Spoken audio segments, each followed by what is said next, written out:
दिन रात देखो बिजी आती हो, इतना तुम किससे बतियाती हो। दिन रात देखो बिजी आती हो, इतना तुम किससे बतियाती हो। अरे वो तो दीदी थी अम्मा जी।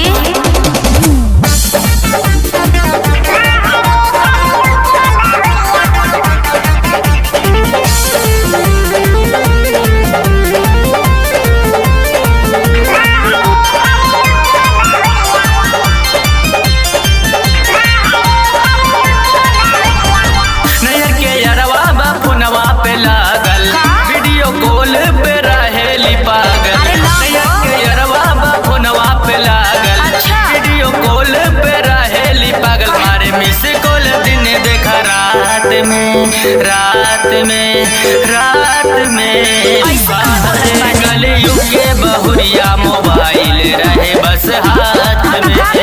बाहर कलयुग के बहुरिया मोबाइल रहे बस हाथ में।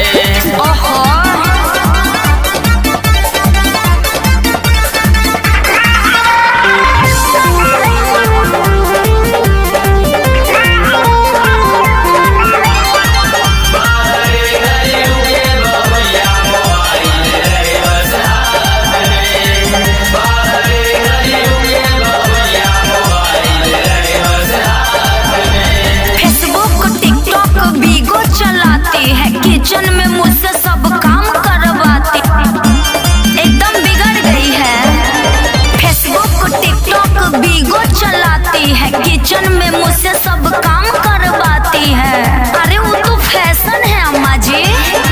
सोशल मीडिया के बाकार नामा, घर में माँ चल बहंगामा। सोशल मीडिया के बाकार नामा, घर में माँ चल बहंगामा। भाईल देखा हित नात में बाहर कलयुग के बहुरिया मोबाइल रहे बस हाथ में। बाहर कलयुग के बहुरिया मोबाइल रहे बस हाथ में। अरे तो बिना मोबाइल का काम चलने वाला थोड़ी है।